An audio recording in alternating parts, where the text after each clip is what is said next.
madaa garaa koo keessaa maaltu qabbaneessaa jireenyan na godhe biyya ormaa keessaa jireenyan na godhe biyya ormaa keessaa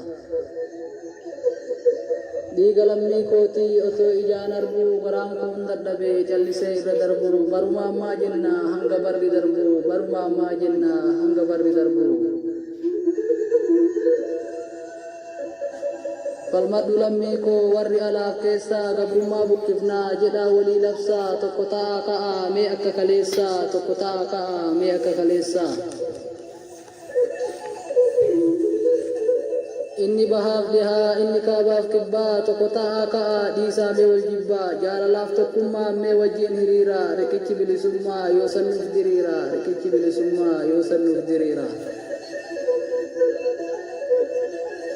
diinni fixuuf deemaa ilmaan teenya nurraa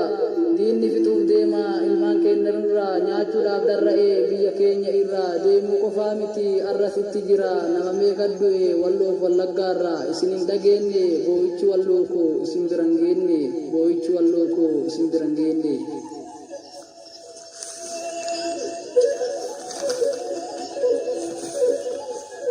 diinni ilmaan fixee kaan irraa ajjeesee mana isaa gubee biyyarraa buqqisee gocha diinummaa isaa irratti mul'isee maal jetti warritu way silaa dhageette ka'aa falmaa lakkii amma yeroon geesse ka'aa falmaa lakkii amma yeroon geesse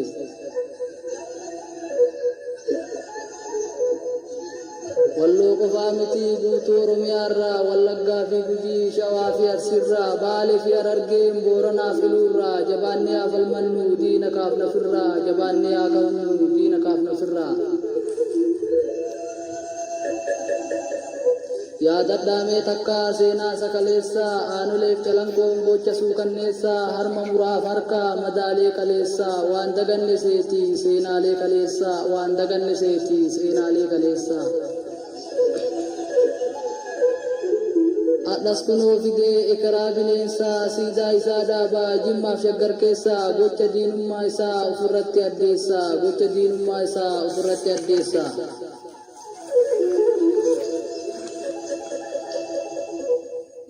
ani oromoodha jedhee uffakkeessaa gocha isaatiiyyuu irratti addeessaa goota meeqa fixee garaanuma deessaa haadha irraa ajjeesee daa'ima boochisaa kanaa ol maalumaa gochummaan bineensaa kanaa ol maalumaa gochummaan bineensaa morma nu mursiisaa qee irraa buqqisaa nama ajjeesanii irratti dhiichisaa kasabaaf dubbatee hidhaadhaan doorsisaa mana irraa gubee hiyyeessa boochisaa kanaa ol diinummaa maaluma mul'isaa kanaa ol diinummaa maaluma mul'isaa qeerroo koo jabaadhu jabaa dargaggeessaa jabaa ta'ii falmii akkuma kaleessaa diinni taa'aan jiru dhahaa barbadeessaa diinni taa'aan jiru dhahaa barbadeessaa woboo koo jabaadhu leenca gaara keessaa falmii kee jabeessi taasisi hadheessaa atuu haqaaf kaate rabbi si milkeessaa dhukaasi jabaadhu diinni ammaa dheessaa dhukaasi jabaadhu diinni ammaa dheessaa jiraachuu baadhullee qaamaan biyya keessaa hawwiin qabaadhullee makamuuf isin keessaa akka fedhii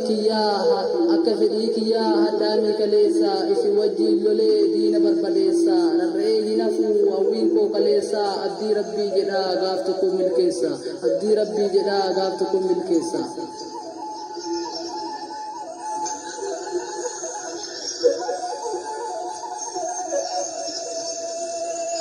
warri wareegamtoota keenya warri ta'ana aarsaa hunda himeen fixuu fakkeenya siif kaasaa warra ofii du'anii siif hawwan bilisaa warra ofii du'anii siif hawwan bilisaa daadhii galaanii fi hacee ilma hundeessaa mooyii tufaafaa kamaal ebbooweessaa mooyii tufaafaa kamaal ebbooweessaa waan daganne seetaa amaanu'el wandinnu barreeffannee qabna seenaa isaa hin gannu barreeffannee qabna seenaa isaa hin gannu seetaa hunda waa odeessaa xaahaa tunaafaa abdul jabbaar eessaa akki du'a isaa garaa nama deessaa fakkeenya fudhadhaa jara kana keessaa waan ijaan argerraa isiniif odeessaa waan ijaan argerraa isiniif odeessaa Xaahaatuna jechuun mucaa dargaggeessaa akki du'a isaa garaana hammeessaa qaama isaa si'anii ifaadhaan bobeessaa gaaratti gatanii akka ilmoo bineensaa oromummaaf malee hin qabu balleessaa oromummaaf malee hin qabu balleessaa. Jabaadhuu falmadhuu diina mataa murii tokkummaan ka'ii mee waliif hiriira karaan bilisummaa yoo sannuuf diriira walaloo kiyyallee asirratti xumura saba koo qaalii nagayaan naaf tura saba koo qaalii nagayaan naaf tura. Warri jettanillee nuuriin kun eessa aanaan koollee shirka magaalaan gobeessa waan biraa dadhabdan koomentiif sheeriidhaan mee na jajjabeessa waan biraa dadhabdan koomentiif sheeriidhaan mee na jajjabeessa.